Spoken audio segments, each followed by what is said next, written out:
Shall I share it? You share it, yeah, if you want. Yeah, it's I really can't easy. share it because I don't have my using now. Assalamu alaikum. Wa alaikum salam wa rahmatullah. How are you, Nadeem? Alhamdulillah, how are you? Sounding This is the humble. This sounding is, like a Molvi sound. this is, no, that's supposed to be, Mashallah. I'm supposed to be humble. Humble Molvi. Just going to share this with a few mans. Yeah, I think I'm gonna recommend this one.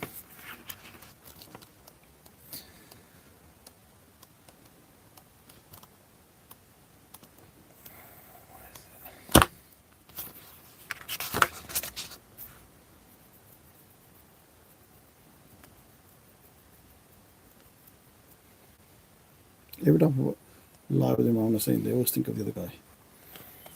The You can't say it. Don't say it. Islamic brothers and sisters, I hope everyone is well, inshallah. Alhamdulillah. Let's move this here. So we got brother Nadeem, who's joining us today. It's been a long time, bro. It has been a long time, mashallah. And we were just catching up, alhamdulillah, today. So we thought, while we're at it, might as well, inshallah, do a live Yeah. and do it on an interesting topic that we started discussing, but we thought, okay, might as well go online and inshallah, it'll benefit others too, Yes. which is to do with reading. Yeah. Reading. Why read? Yes. You got some books here before you share them. So will be some book recommendations, inshallah. Wa alaikum salam to Joe. There'll be some book recommendations through as we go along, inshallah. For no particular reason. These are books that we had lying around, but they happen to be really good books that were lying Yeah, no, around. there's a couple of good ones. I'll pull them out in a second. Yeah, this is a good place, mashallah, to read. This is the Sapiens Library, mashallah. Mashallah, You know. Mubarak. You can feel You have Adnan's ancient books that are falling apart on the shelves. You've got Hamza's stuff. You've got Hijab's books. I've got all my stuff on that side. Sabur's Evolution section is all here. got new stuff coming for distribution. Yeah, new stuff, Sapien stuff, mashallah. So it's yes, inshallah, it's going to be a good one. So, brothers and sisters, reading. Let's start with Nadeem. First question, bro.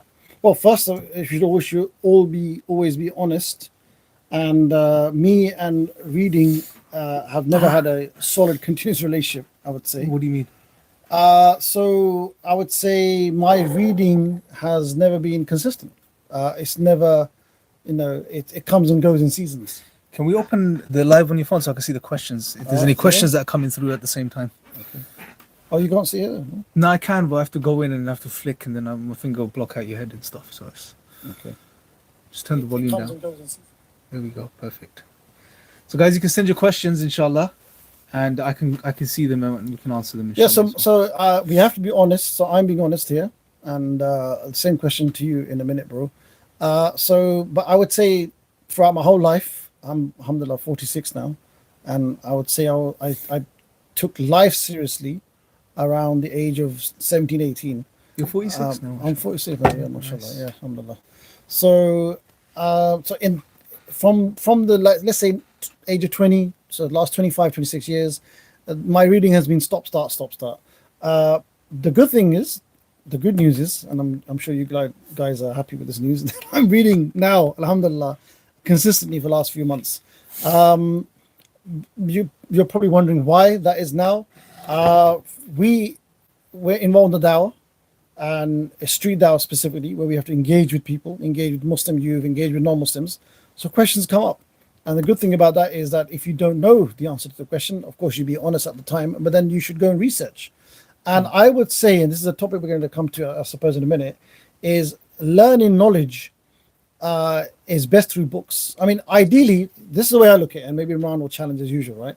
Ideally, if you can, is with a scholar, a bona fide scholar, a qualified, sincere, experienced, wise scholar in his presence. Like if he's in a masjid, if he's in an institute, go to that place, go to that place if you need to, and sit with them and learn knowledge. That's one way.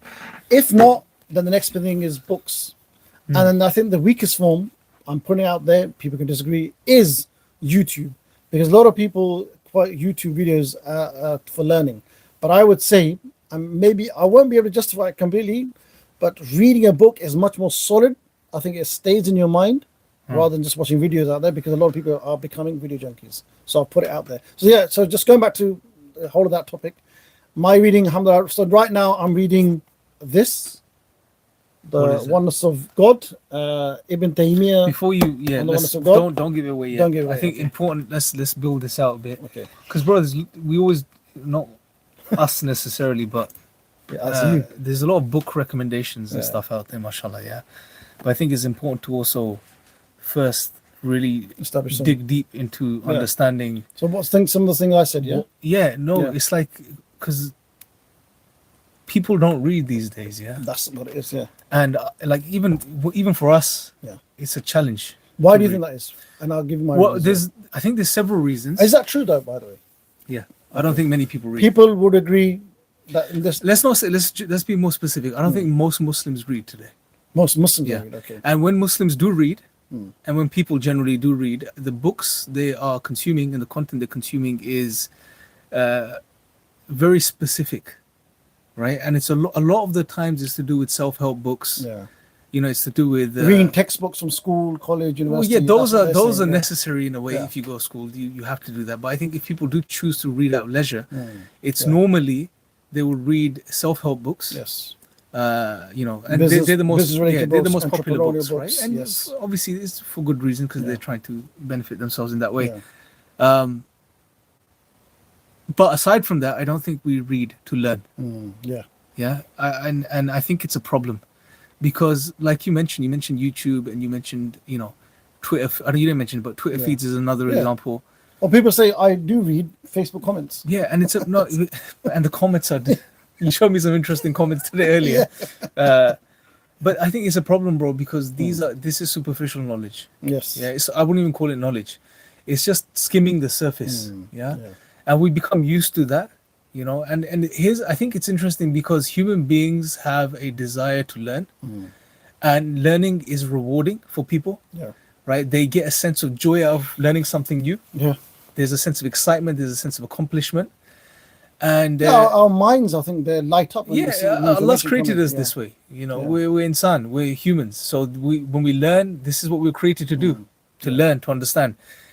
And what happens on a physiological level, I guess, is when you learn, and I don't know the whole physiology, but one of the things that happens is that there's a small release of dopamine when you do something and you achieve something. That's true. That is true. So it's rewarding. It feels good to learn something. Gratification. Satisfying. Exactly. But what's happened today is we live in a time of instant gratification, and all of these modes of learning, if you can call them that, like YouTube, Twitter, just even going online and reading some blogs and stuff, which are like maybe 600 words, 700 words.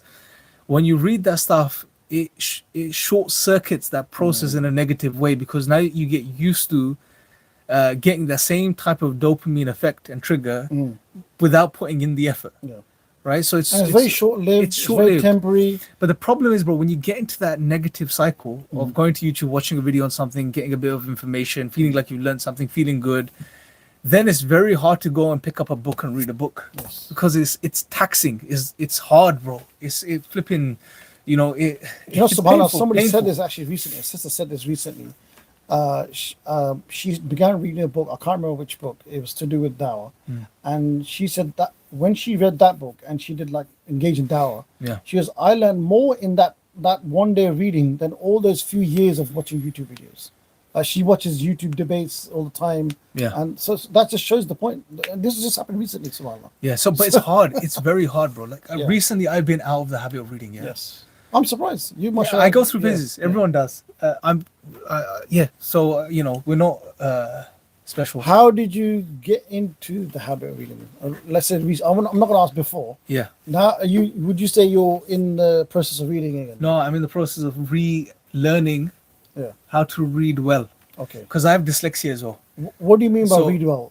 Hours wise? So that's a whole different topic in itself, bro. No, but just like it'd be good to, you know, because one thing I struggle with, I've always been curious about people's routine of reading. Do you read after Fajr, before go to sleep, after lunch? My most productive reading is at night. At night, okay. So it's after Isha. But you have family, and people have family. And once kids. Once family. Okay. Once everyone sleep. Nodded off. Peace and quiet. Okay. That's when I find I can really read. Would you say that's your optimum place time and place to read it? Ideally, yes. Okay. So for me, it's different. For me, Yeah. I have to go. I include. I have to go to my library. Or early morning. Yeah. Or yeah. early morning. For me, I would say early morning, 11. 11 is a good time. Yeah. That freshness. So around 10, 11. And at my local library, I've got a specific place. And it's where I sit, bro, is a huge window. So a huge window, you see the clouds. That's perfect. And ideally, like a cafe or macchiato on the side as well. Okay. Yeah, so you want the right ambience, you want Yeah. the right environment. Yeah, and it helps. It does It help. does help, yeah? bro. Like, I could do for 2 I hours. personally then. love going Yeah. to old libraries. I Yeah. just love that sort of being in an old library, which is almost about fall Well, apart. under you. do you know when you're here around books? Yeah. If you were here Yes. compared to somewhere else where there's no books, does this being around books, does it help you want to make you read? Yeah, of course. Yeah. Because you feel guilty, bro. Subhanallah. You look at honestly, you sit here, bro. Sometimes I come into this office here, mashallah, Yeah. and you look at the books and you feel this sense of guilt that why are you not reading? When am I going to start reading that Yeah, book? exactly. When And am I this- going to get here? Yeah. When am I going to get there? Yeah, because remember, what are these, bro? Like you got all these books and they'll have authors' names Yeah. on them, yeah.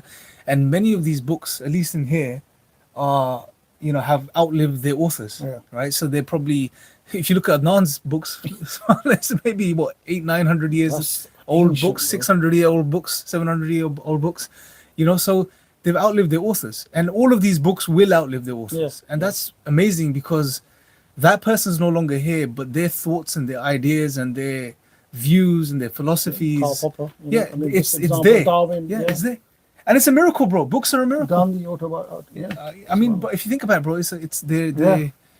It's Look at this, 1836 yeah, monthly it's not repository. that, yeah.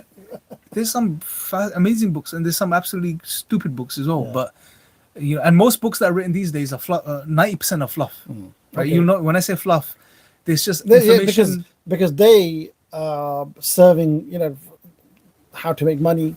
how to be No. I'm successful. not saying You're that. not about No, I'm not talking about. And what I'm saying is they're fluff because, regardless of the topic, many books Yeah, okay. written today is information added for the sake of bulking It's a out. commentary on the other books. No, it's bulking not out in the that. book for the sake of bulking out the book. Okay. Right, the useful information in the book is only a couple of pages, right? But when you look at older books, really good solid books, every single page, they took their time every with single page is necessary. Subhanallah. I remember, just you probably know this, but our ulama of the past, the scholars of the past, the Middle Ages, we're talking, 800, 900, 1080, 1080. The scholars, they used to write books based on letters of advice to people. Yeah, So, for example, Dawah, or in Urdu, in Asian separate, they call Dawah Shafi by Ibn Qayyim. That was a letter.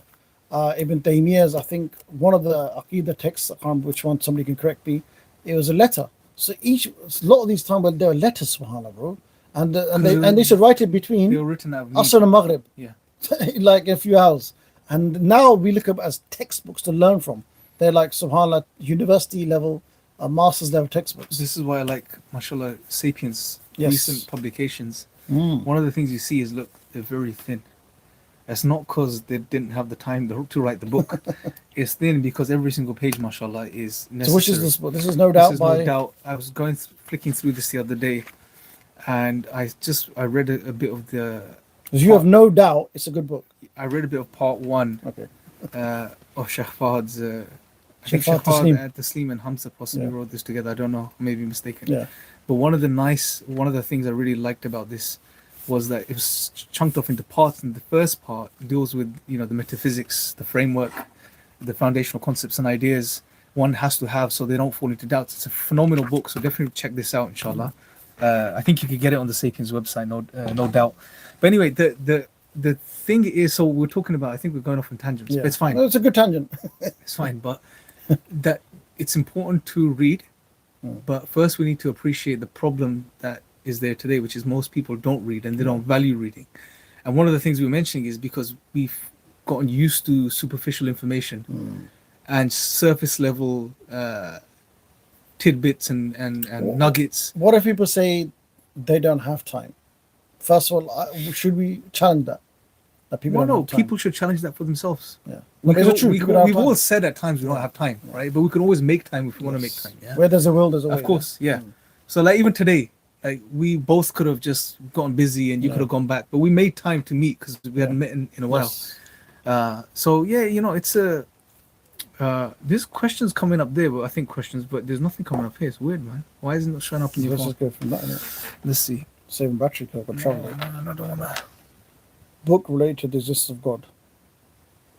Yeah, so we'll cover books related to existence. We'll cover some of the specifics, inshallah. We'll give you some recommendations at the end. What were you saying, man? I've forgotten. I'm saying, what else is there, bro? What are the books? So we'll get into book recommendations, brothers and sisters. But I guess the first important thing is it's important to make time to read, because reading not only will give you information, but another thing it does, Nadeem, is it sharpens your mind. Okay, what do you mean by that? Meaning that it helps you in other areas of your life. It helps you think more clearly. It helps you articulate your own speech in a more profound and powerful way. That's true. Right? Because one thing that's going to naturally happen as you read more, your vocabulary develops. Yes. Right? And you pick up on ways to articulate yourself through reading other authors. Yes. Right? And it's very powerful. Like very, very powerful. So it'll help you become a better speaker. It'll help you become someone who's proficient in communicating. It also helps you develop your own ideas in your own mind. I agree. In fact, I did a talk just a few weeks ago in East London, and a young brother just came, may Allah bless him, he said, look, can you, well, first of all, he called me uncle, which I wasn't happy about. But when I overcame back, I said... How old was he? He was about 16, 17. Yeah, but fair enough, I can understand that. That's fair that Bhai, Nadeem Bhai uncle stage, like, anyway. He said, give me some advice. And the first thing straight away, I said, look, do you want to be, if you want to be ahead of the rest, if you want to be a bit a cut above, if you want to be ahead of the game in terms of learning, then everybody's watching YouTube videos, YouTube junkies, right? Video junkies, right? YouTube or TikTok or Instagram or Reels. But if you want to be ahead, read books, get into books. And he gave me like a shocking look, almost like, what's that? Because, people, so I go, look, the thing is, it's going to be hard for you, especially if you're not used to it. But once you get into it, once you start reading in habit, it can really, like you said, improve your vocabulary, articulation, give you confidence, your insights, your wisdom. Yeah, helps you use your imagination. It's very powerful. SubhanAllah. There's something about text on a like, what is it? These are characters, printed characters on a page. There's something about that's different to a printed character on a screen. It's crazy. It's hard to unpack, but you're right. It's not the same. And that's the problem is when you get used to watching the screen and visuals, it dulls your imagination because the visuals have been given to you. Yes. You're not having to generate. Yeah, that's what it is. Yes. You're not generate. When you read a good book, bro, I'll give you one example. One of the most profound, mentally stimulating, visually stimulating books I've ever read is A Road to Mecca by Muhammad Asad. Yeah. The way he writes, bro, and the way he paints pictures, bro, is profound. Him and the other one, expressionist, is Martin Ling. Bro, it makes your imagination come alive. You start, like children when they read. Yes. And it makes it's a book that you can't put down, bro, because it creates you're seeing things that he's writing. Yeah. It's very powerful. I felt the same. This is one of the books I really recommend a lot. Which one? Pull it out. So this book here, I've used it in my Dawah stores a lot. So this one here. The reason why I picked this book, I said to him, bro, do you like watching movies? He goes, yeah, I love epic movies. I'm telling you, you read this book, it's no less than a Hollywood epic.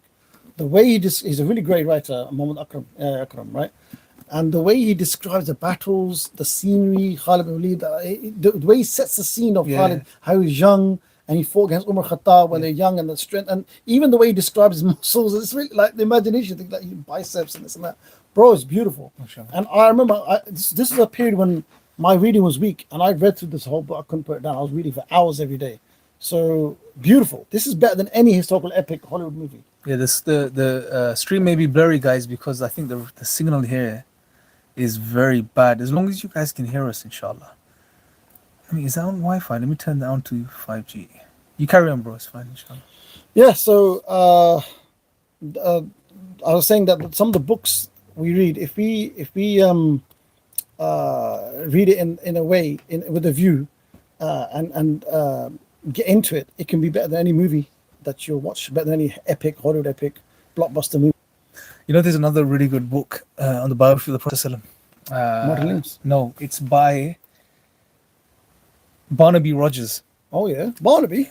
I think it's Barnaby Rogers, bro. It's phenomenal. Really? The way he paints the scene. Do you know anything about the writer? He's a storyteller, right? He's not a Muslim historian, Okay. I think, but he is phenomenal. The way he choice of starts, words, okay. the way he creates, the first few passages he talks about Mecca, the dawn in the morning He and the sun describes- coming up oh, and the donkeys, subhanallah, okay.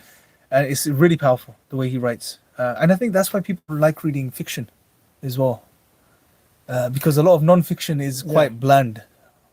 Sometimes. Well, yeah, I mean, I think maybe if those of you who are watching from Pakistan, India, there's a discussion I had once. You can disagree with this, but basically, Open that for me, yeah? what do you want to do? Just want to look at the streams improved Approved quality. epistemics. Let me see. Be frozen. You carry on, inshallah. Are we?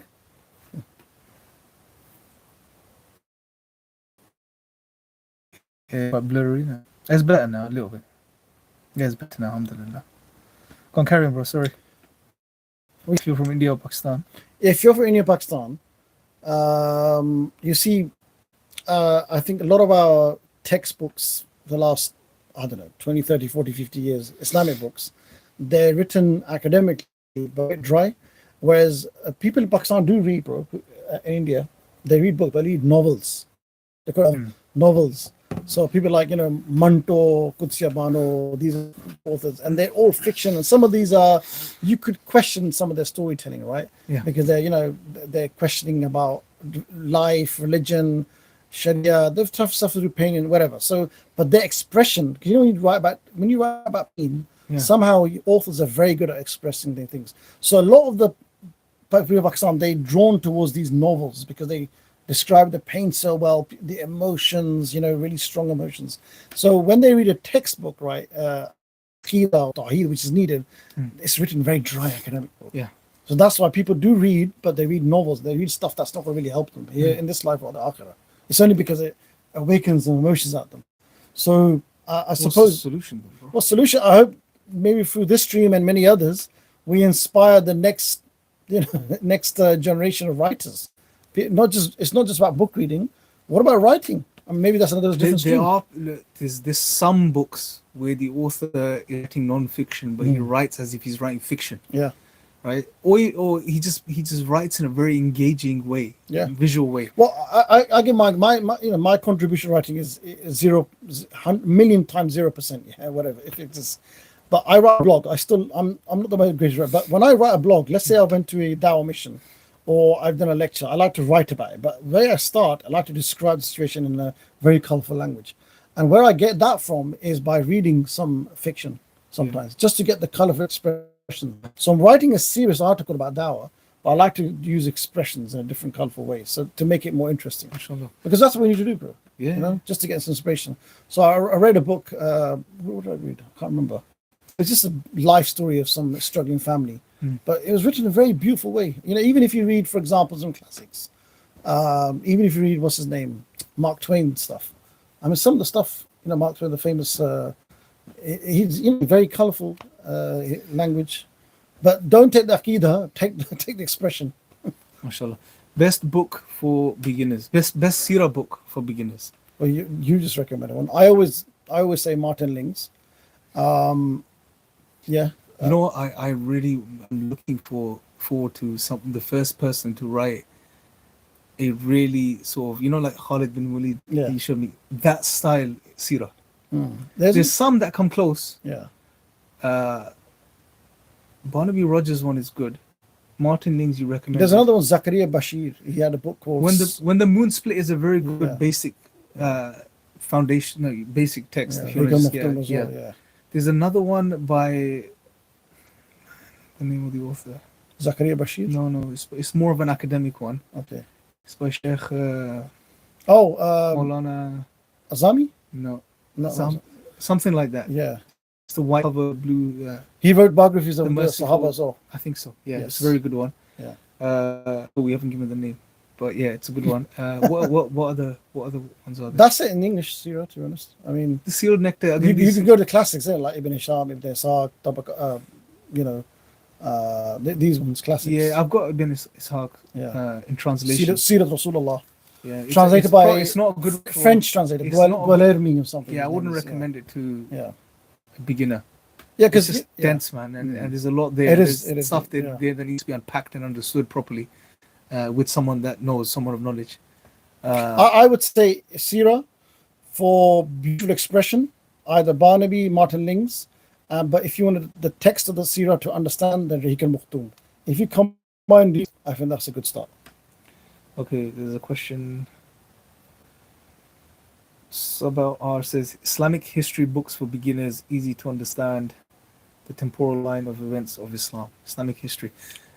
There's one that comes to mind, a very basic one, written quite nicely, which is quite accurate as well, and it's by Karen Armstrong. Okay. Her history of I think it's called History of Islam, if I'm not mistaken. That's a good one. I mean, the thing about history of Islam is there's one. there's so it's much. by Faris. That author. What's the author? Not far from Oxford. Can I open Amazon on this? Okay. Yeah. Okay, I'm gonna pull it up 1 second. You carry on. I'm just gonna find Safari. the book. Oh, Amazon. Oh, if you could go down, Amazon, type Amazon there. Honestly, iPhones, man. Yeah, it's there.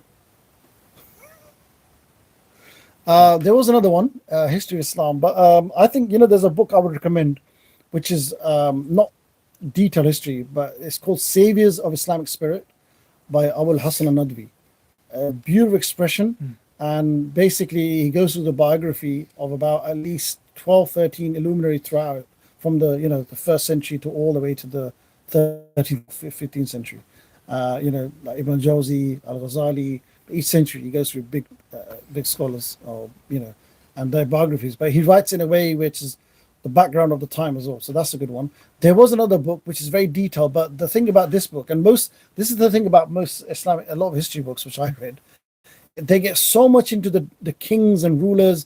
He was deposed and he was killed and he killed his son. I remember I was reading a History of Islam book when I was young.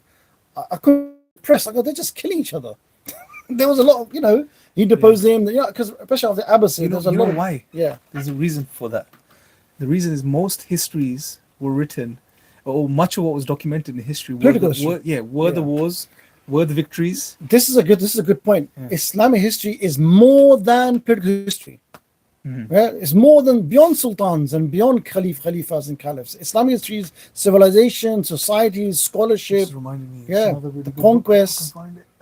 Okay, so this is one of them. This is Lost why Islamic, yes, Lost very Islamic good. History. Very good, yes. This is a phenomenal introductory text.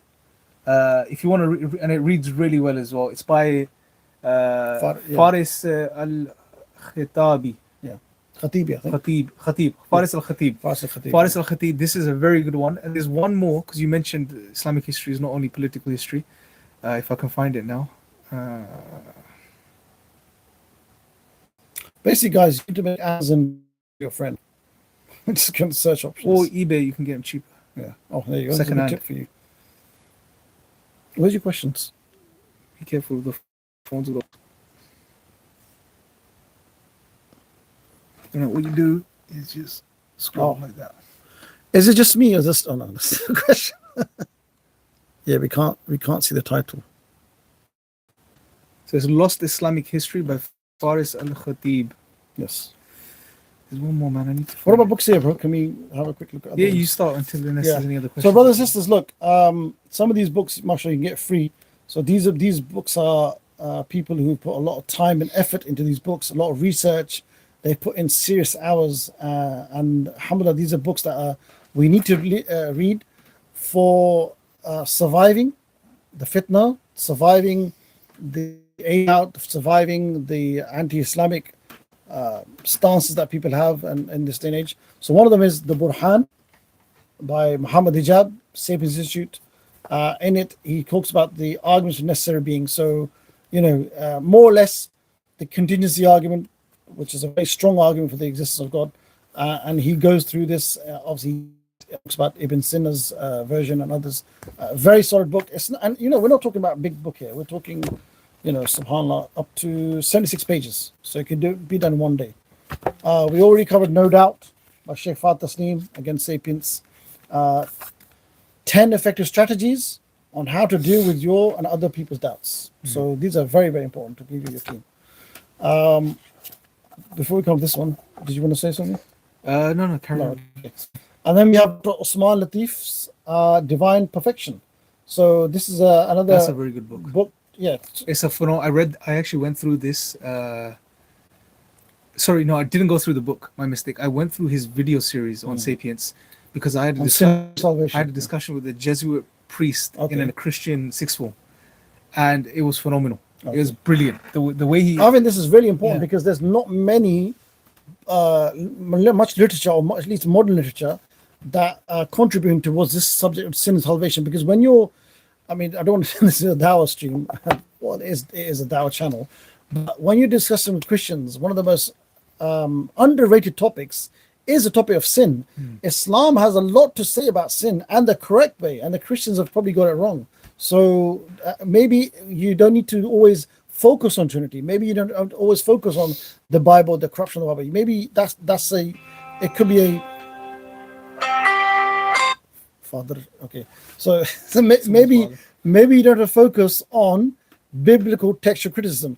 What is a fruitful discussion or a productive discussion is sin and salvation in Islam. I think Christians need to know that. So it's a very powerful book, beautiful book, slightly thicker than the Burhan.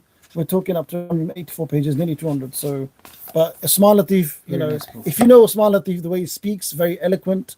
He uses very flowery words. He's just a lovely speaker. Then he writes in the same manner as well, mashallah. The other book I was gonna recommend, based on Islamic history, isn't just political history, is this one. It's called Lost History. It's the same one. No, this is a different one. This is by Michael Hamilton. Oh, okay. So is this one, guys? There's a lot of lost here. We're losing a lot of history. Yeah, but this is another phenomenal book, bro, because this mainly goes into the inventions of the Muslims. I remember you used to have this in the IR office. Yeah, it talks about the inventions of the Muslims, Oh, and it writes as a fiction. okay. It's brilliant. The way it reads as well is phenomenal. This book, inshallah. While we're here, I want to recommend books that always comes to mind. When people say, okay, after the Quran, after Hadith literature, after Seerah, what else can we read? For people, these are the books that come to mind, which have helped me develop as a Muslim, my certainty in faith, and also help non-Muslims come to Islam. Books like the autobiography of Malcolm X. This has been a phenomenal book. So many people took the Shahada just because of this book. That's one other book. Another book I just mentioned earlier, which is Ibn Qayyim's Dawai Dawah. For a lot of people who are heartbroken, who are falling in love or out of love, that's a book for you, because the Sheikh wrote that book advising someone who was heartbroken. SubhanAllah. So that's the ideal book for that. Another book which I'm reading at the moment, because I like to, and that's another thing, Imran, I don't know if you agree with this. Once you get into reading, I don't think there's nothing wrong with reading 2-3 books at a time, because you want to change gears. So, for example, we're studying Divine Reality as revised, the revised version, with the brothers in my town, Crawley. But that's more academic, more argumentation, intellectual. What you need someone reading is a bit more pleasant reading, easy reading. So I'm at the same time, you could argue Divine Reality is a very highly academic book. On the other side, I'm going through Love, Longing, Intimacy and Contentment, probably not in that order, by Islam Ghazali. And the chapter it's a chapter of love of Allah. I think this is really important. So I highly recommend that book. Other books I recommend is Save the Islamic Spirit all the time. I always recommend that one. And so these are some of the books I recommend. There's one or two more that might come to mind. Yeah. What are the top 5 for you, bro? Like after Quran and okay, one of the top books. Road to Mecca, definitely. Road to Mecca. I think we both agree with that one. Road to Mecca is it's a movie on pages, bro. Yes. Honestly, It's a treat. it's a treat to read. Yeah. Guy Eaton's books. King of the Castle. Yeah, Guyton's. I've got some of the King of the Castle. I have that here. His writing is very deep, by the way. It's very deep. You need to go slow. Yeah, that's not easy reading, but once you get into it, you're talking. A Letter to a Disciple is another phenomenal By one by Al-Ghazali. Yes. That's my favorite book by him. Okay. It's Wow. short, it's to the point, and it'll smack you in the face when you need it most. need that, Honestly, yeah. it's a brilliant book, mashallah. Road to Mecca, Letter to a Disciple. There's a couple more. When they come, I'll mention. There's Malcolm X behind you. Yeah, autobiography of Yeah, Malcolm so X. it's Yes. No. So there was a question, bro. Maybe you want to address this while I think of the books. So someone's Maha Ben is asking. Oh, before I go there, Someone asked Mr. Adian asked, could you repeat the book name? Yeah, I put it in the comments. The Lost History book title. So Maha asks, basically a relative is asking, why would good people go to hell?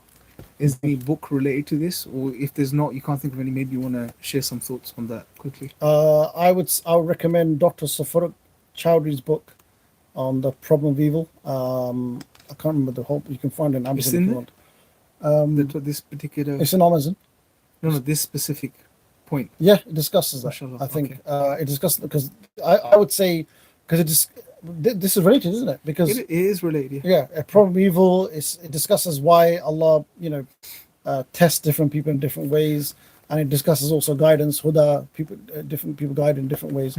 Is she asking her relatives? What's relatives? A non-Muslim? Okay. Yeah, enormous. There's a couple of things I want to quickly mention on this as well.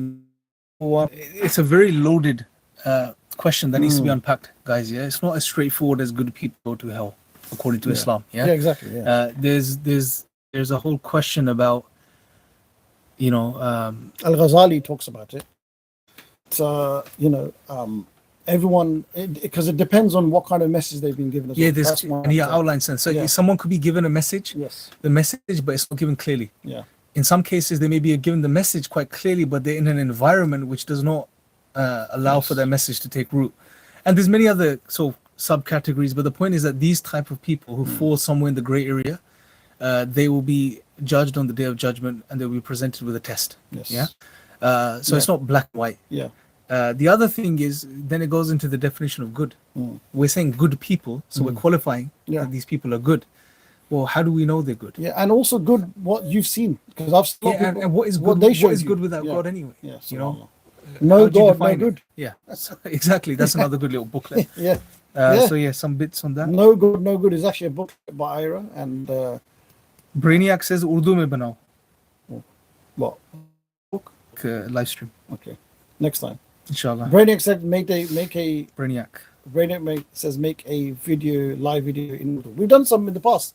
Mardangi, classics such as Mardangi and and oh god. Imran Hussain. Guys, if you check out Imran Hussain Urdu, it's still around, right? Different channel. Imran Hussain Urdu. So we got a few live streams on there. Imran Hussain. Is it Imran Hussain Epistemics Urdu or is it Imran Hussain Urdu? I don't remember. Yeah, either search Imran Hussain Husain. This is before you go somewhere else. Pravina says a book to raise good Muslim children. You must know something related to that. Oh.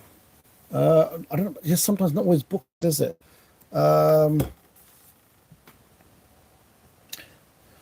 No, but I would say there's a brother called Salman Siddiqui in Pakistan. He's check out his website. He's done a lot of research when it comes to raising children upon Deen.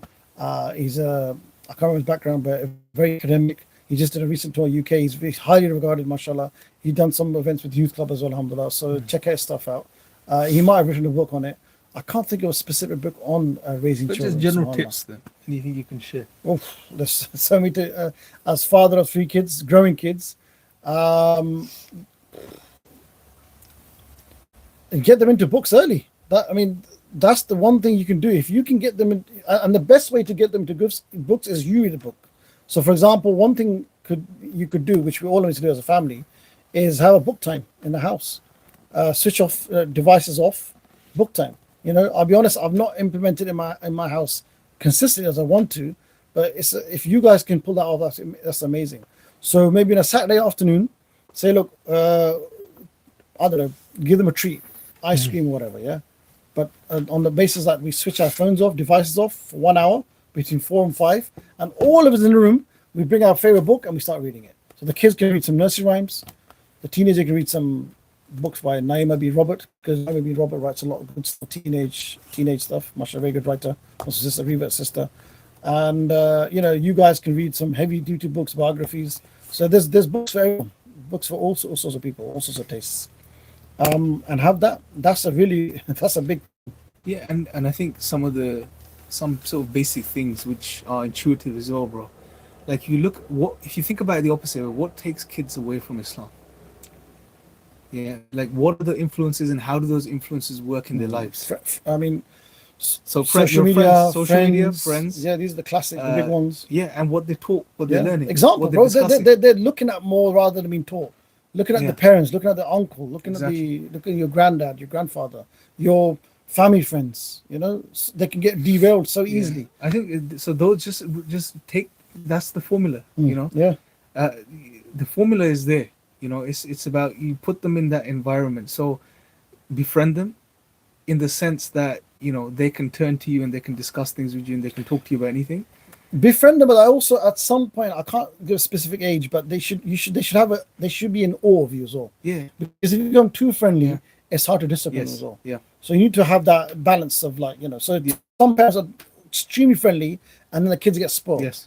And the other parents are too strict and they can't communicate with them. So it has to be a good Yeah, balance of both. between the two. Yeah, So they got to complement. look up to you. They got to look at the father figure or the mother figure, and someone who not fear, but yeah, some sort of reverence, some sort of awe.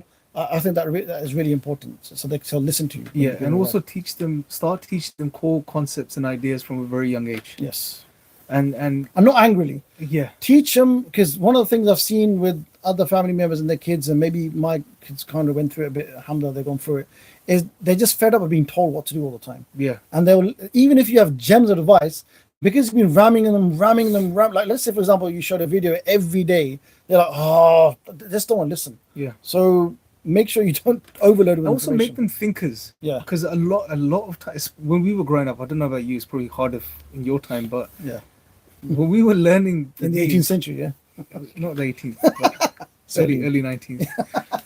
When we were learning Islam, it was almost like you said, the do's and don'ts, Yeah. and just being told what to do, without but discussing. even the don'ts weren't even there. Yeah. Bro. Yeah, but I mean, the point It was is a very harsh bunch of rules, no spirituality, Yeah. no who is Allah, no, like. I'll give you an analogy. Yeah, You know, it's like this, yeah. It's like factory farming and organic free range rearing. Okay, Yeah. So imagine those two scenarios. Yeah.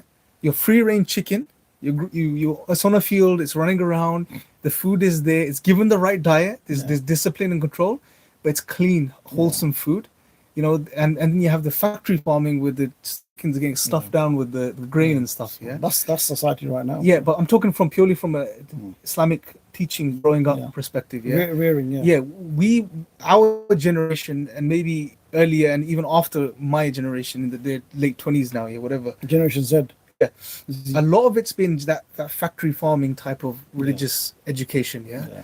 where they've been just told what to do, when to do, what to believe, what not to believe. But then they could actually take but- it. They yeah, could actually do. they can, They but could get away with it then. no, but the Yeah. problem is, bro, and I experienced this, and Oh. a lot of people when they then go out of that environment into Oh, universities yeah, and they yeah. see the opposite, where which then is presented to them, where secularism is presented to them as this free range, wholesome growth, they're obviously inclined towards that. Yeah, if you know your kid is not going to go out to the Western country and they can stay in this Muslim environment, well, then it might work.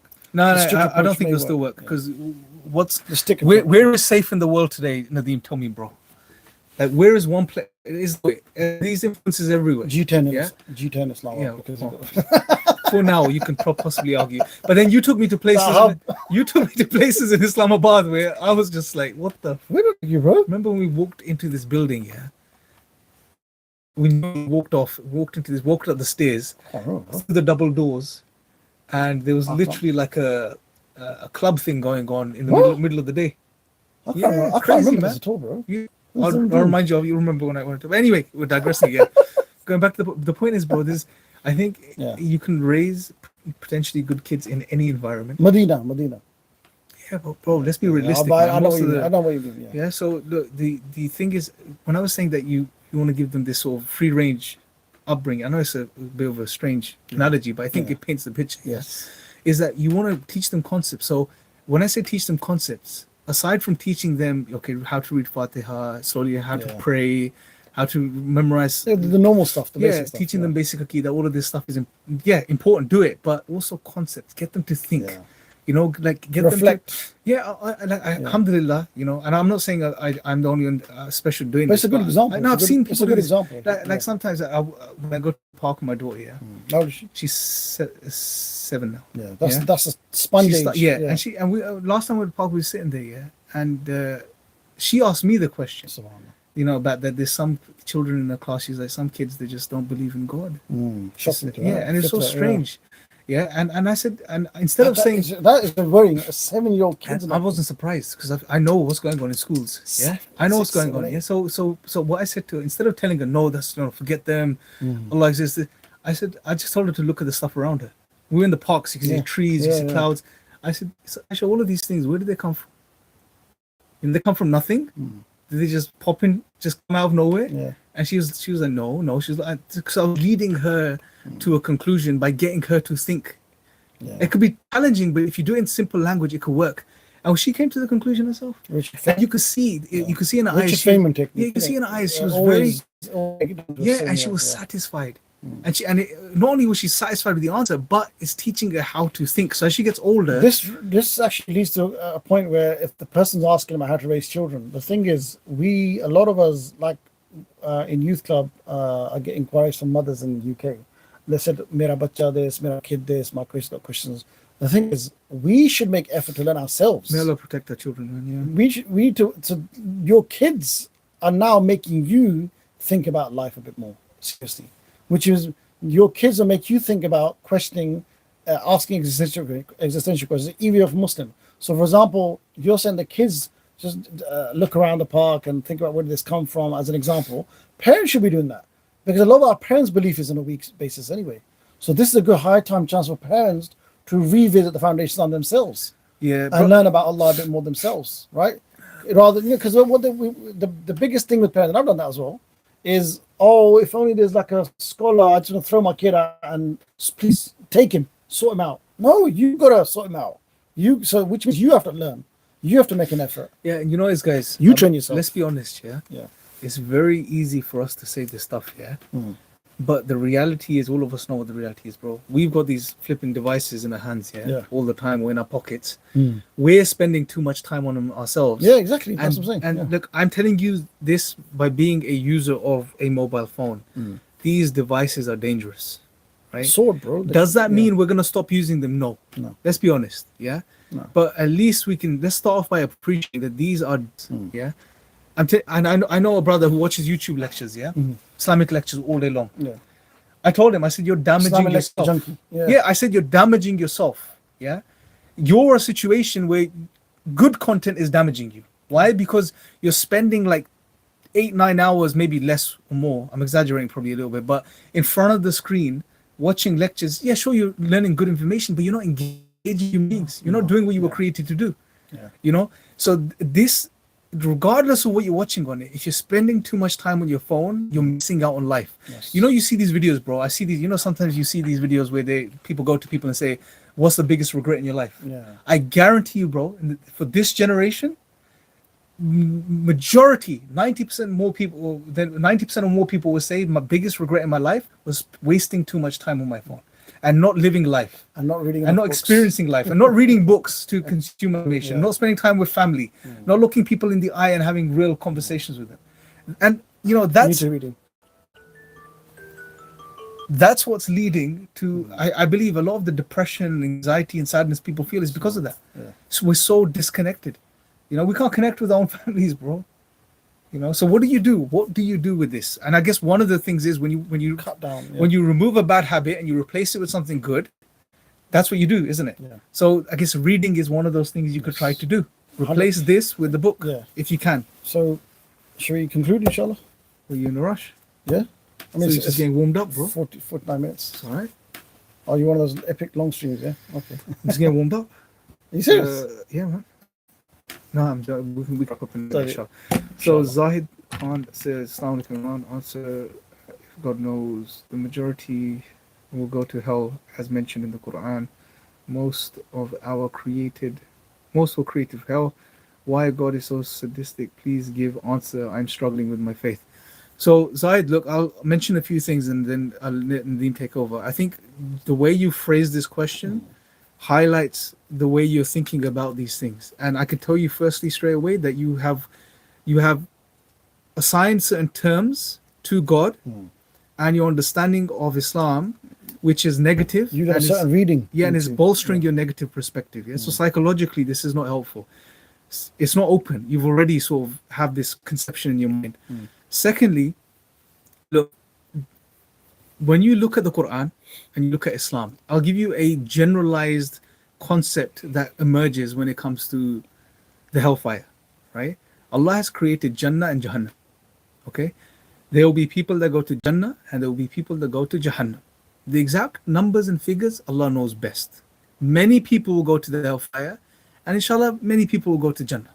Okay, whoever ends up in Jannah and whoever ends up in Jahannam, they will end up there with full justice. No one will be wronged in the slightest. Allah is the most just. This is one of His names and attributes. He is the most just. Okay, if we and it's important we understand this. Don't work backwards. Let's work in the right way. What do we know? Allah is the most just. Allah is the most merciful. Allah is the most loving. Aren't these His names and attributes? Yes. Okay. Al-Wadud. Yes. This is our foundation now. Now let's work upwards, okay? If we understand Allah is the most just, the most merciful, the most loving, the most compassionate, and the list goes on, The most wise. the most wise, right? All-knowing. The all-knowing. If you know who your creator is, then hellfire is unjust, is a non-factual statement. It's a ridiculous statement, right? The real thing we need to ask and understand is, well, if people are going to the hellfire, then understanding who Allah is, well, then these people must surely deserve that punishment, right? So, and once we understand that, the next thing we need to do is we need to ask ourselves, okay, how do I save myself from ending up there? Dick and Harry and Steve that lives, 60 miles away from you. Start with yourself. How can you save yourself from ending up there? Knowing that Allah is not going to be unjust to you. He's going to treat you with love and mercy and compassion, and He's the most just. How do you prevent your feeble and weak self that falls into sins and is passionate about fulfilling his or her desires, prevent yourself from ending up there, right? So work on yourself first and foremost. Don't worry, Allah is not going to do injustice to anyone, right? So this whole idea of how can God be so sadistic and send people to the hellfire? No, your whole concept is wrong. The whole premise, the whole basis behind this type of thinking is incorrect. You don't know who Allah is. You haven't started with the right understanding of who Allah is, right? This is why we say, when someone says, "Oh, why would someone go to hell for an eternity if they've just done bad for 60, 70 years, right?" And they've completely misunderstood the whole thing, right? The real question is, how severe is the crime that leads to such a punishment? That crime must really be severe. I may not fully understand it right now, so let me try to understand it. But Allah is the most just, right? So we've got it all twisted. We think we know best as human beings. We understand what's right and wrong, what's just and not. And it's unfortunate. Start with Allah. The point here is start with understanding who Allah is. That is the basis. And then analyze and assess all of these ideas and concepts and questions that you have according to your understanding of who Allah is, inshallah. Hopefully that helps, bro. May Allah make it easy for you. Do you want to add anything? Just a small bit. I think you've answered it comprehensively, but I think again, maybe not you, but other people, the way you use the wording, it looks like you've read into certain things from, could be an anti-Islamic website, could be anti-Islamic books from Orientalists, whatever.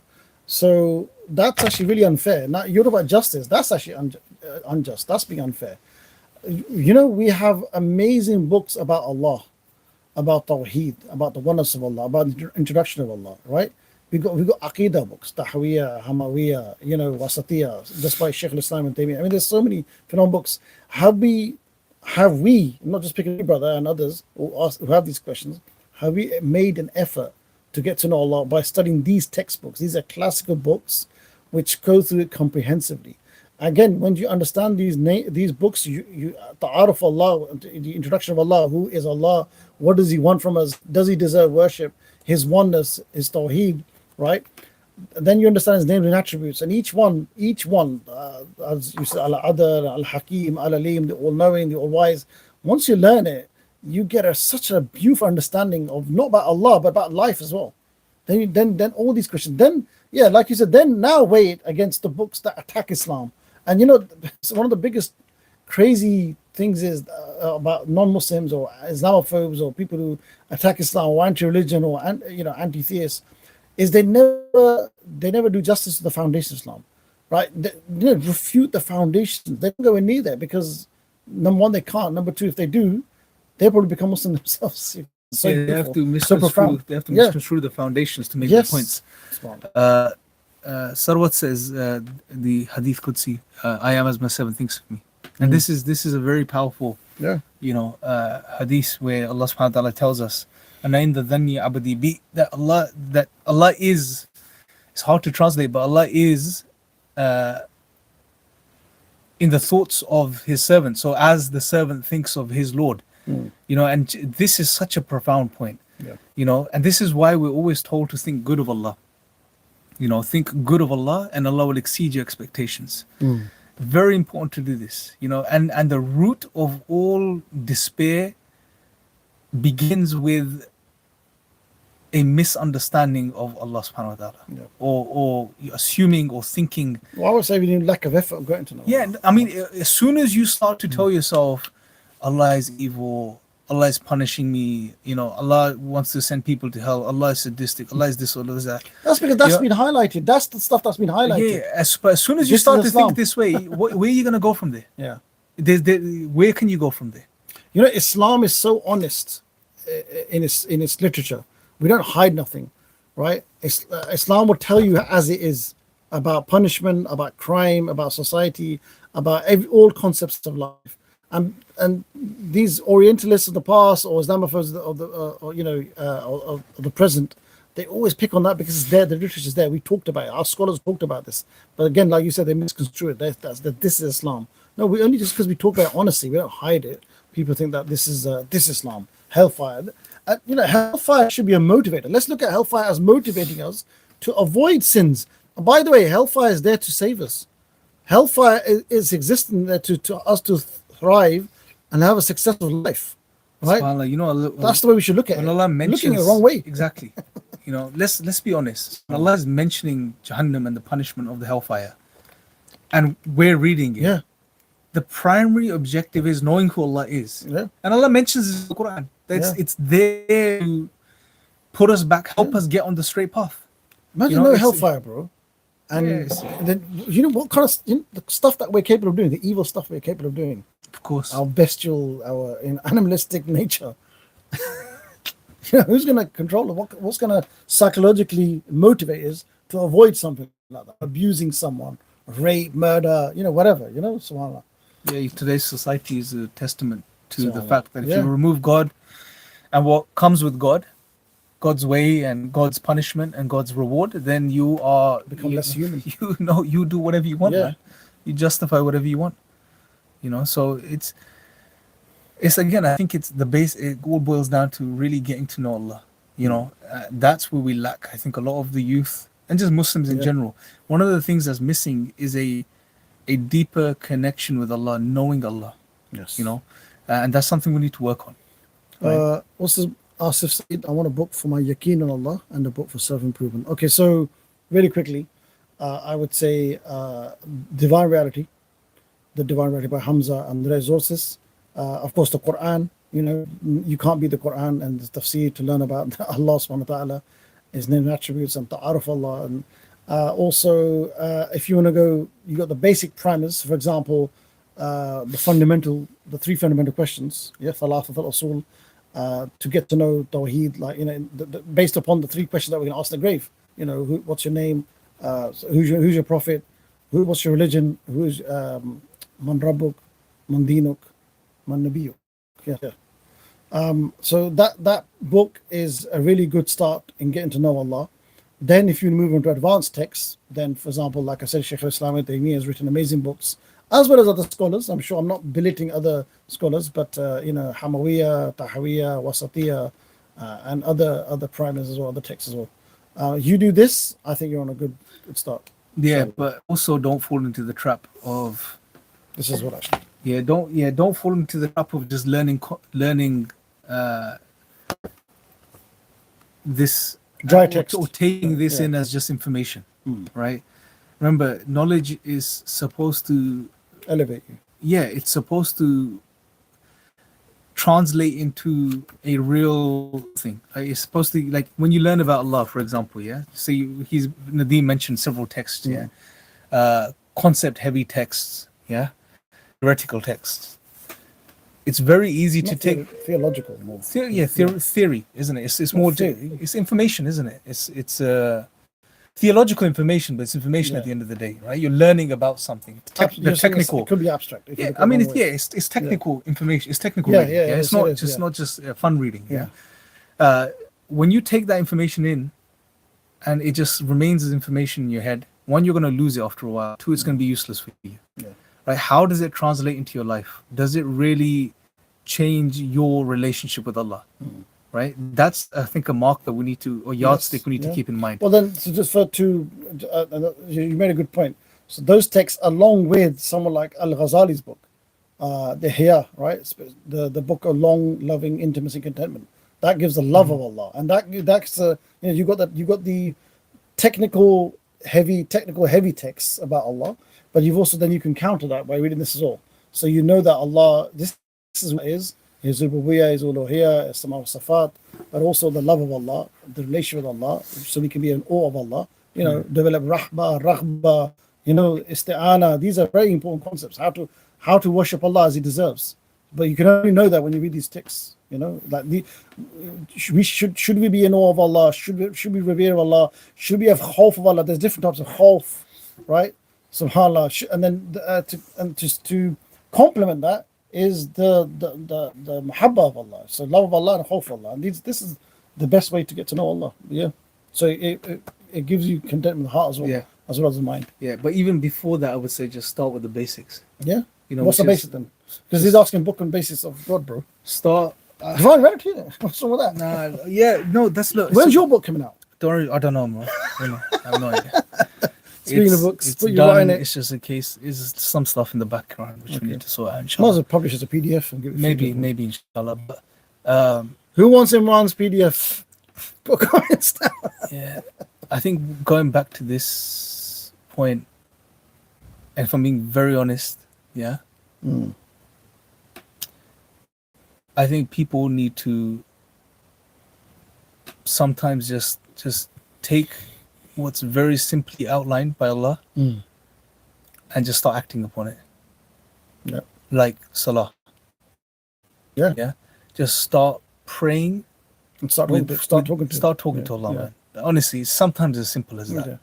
Yeah. Du'as, even just du'as, bro. And make that a habit. Du'as. Yeah, dua, make dua to Allah. Speak to Allah. Speaking to Allah, more time, inshallah, you'll be making dua to Allah. Yeah, because Istikhara to Allah. you can't give dua anything to Allah. Allah can only benefit. Allah's given so many different mechanisms to communicate with Him. We just don't take advantage of it. And it could be hard sometimes. I know when people are down and out, you know this as well. When they're like rock bottom, it's very hard to even do the basics right, bro. Yes. Like just sit there and pray properly. Yes. Or make dua. You just feel disconnected. But persevere. Before persevere. Imran declines into a different state of mind. Let's go back to the topic. Yeah, man. You start. Yeah, I was gonna go for one. You're gonna go in deep, bro. It's gonna go for one. Is there anything else? I still remember Imran's Dawah training when you discussed the topic of when you don't have Allah in your life as a non-Muslim, there's no ultimate hope, no ultimate value. This is no ultimate, Hamza's content. And then the way you describe it, once I was before the deen, I went past a meat hanging off. Really? You did that, yeah? The dark, you did that. I did that, yeah. Yeah, the dark stuff. That was really dark, bro. I was depressed. Because it's true, bro. Yeah, so it's true. When you think of it that way, it's depressing. Because what are you, man? No, you ain't no made of some special gold. You're flesh and bone, bro. Just a meat hanging off. It's like a meat. There's no difference. Yeah, she stood outside the shop. I can just imagine you standing outside the shop. But tell me what's logically inconsistent about what I just if you look at it from a non-Muslim perspective, yeah? There's no difference between you and a piece of meat in the shop. There's literally no difference. You can't prove. Okay, you may say that's skinned and you're not skinned, yeah? But you're still flesh. The skin. Same thing. Yeah. Well, it's not. We know there's more to it. To life than just that. Should we just conclude, inshallah? Yeah, let's maybe conclude on a nicer point. I don't think that's a good point. No, it's not. No, I don't mean the tips on battling rumination. missed all the book recommendations. You can watch the live voice recorded, so inshallah we scattered them throughout the live today. I would conclude by saying that if you are not into the habit of reading, then I would advise that, like I asked a question earlier on, which is where and what environment is best for you reading. So for example, myself, I've looked at my day. I've picked out in the morning. For example, I've got 3 kids, so pick and drop is done now. Yeah, Dhuhr is around 12, 1ish, so I've got a time between 10 and 1. So no matter what, at least 2 days a week, at least, I've got to spend time reading a book. And once you start it, you have to finish it. You have to go through it. So I wouldn't say I picked a day. It used to be Tuesday and Wednesdays for me, but it's at least 2 days a week. I'll go to the library. I've got a specific place, a specific sofa, a specific window, and I've got a backup just in case some tramps sit in there. There are a lot of tramps and homeless go there as well. I've got my drink, some herbal, sometimes fruit teas, get into that as well these days. And that's it. And then, this is it. What I've noticed is if you're not an avid book reader, you will lose concentration after a while. You start looking at your phone, filling that. So first of all, I turn my phone off, right? Secondly, I give myself 40 minutes. I think I can read non-stop for 40 minutes. Before it used to be 20, then I built it up. So 40 minutes, and then you can put a stopwatch or timer, 40 minutes off. Then you can take a little break over and do it again if you've got another 40 minutes. But at least 40 minutes for me is like I can full focus. After my mind starts to wander, I start getting distracted. And just do that. Start with different books. And each book is like an epic journey that you have to complete. Look at it like that. You started it, you have to finish it. And this is me, but you should feel about it. I should feel bad that I have not finished a book. Yeah. And I would also say maybe add one more book, because you need one book, for example, like Divine Reality and the Love, Longing, Intimacy and Contentment by Ghazali, right? That's more about love of Allah, beautiful quotes, expressions. This is more technical, academic, dawah training. So I need that as well as that. So sometimes sometimes we need different kind of information. So these are some tips. I don't know what kind of tips you can give someone who wants to get into reading habit and lifestyle. So the way I do it is pick one book that interests you. And that's true. That's a book something that interests you, and then just start. I go by pages, like a romantic novel or something. Well, yeah, whatever interests you. Start reading. No. Just try to read one page. Not Sense and Sensibility and that kind of stuff. Yeah, of course. Read something sensible, inshallah. And just read a page a day. Right, I will start with the page a day.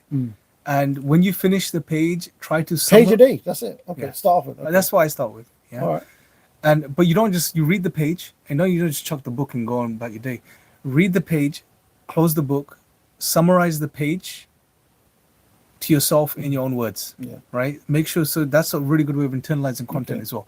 And once you've summarized it to yourself, then ask yourself, how does this information fit in with the other knowledge that I have in my mind about other topics or related topics? Right. And then link it to that. Okay. So you build a knowledge tree. I see it as a knowledge tree, basically. Okay. Yeah? So you got a tree of knowledge in your head, and you got the branches and the twigs. The tree of life. See where this fits in. The hedge of life. Yeah, the hedge. Anyway, before Nadeem disintegrates, get into Sahur mode. let's wrap up, inshallah. Jazakallah khair, brothers and sisters. We'll speak to you guys next time. Assalamu alaikum. Assalamu alaikum. Alhamdulillah.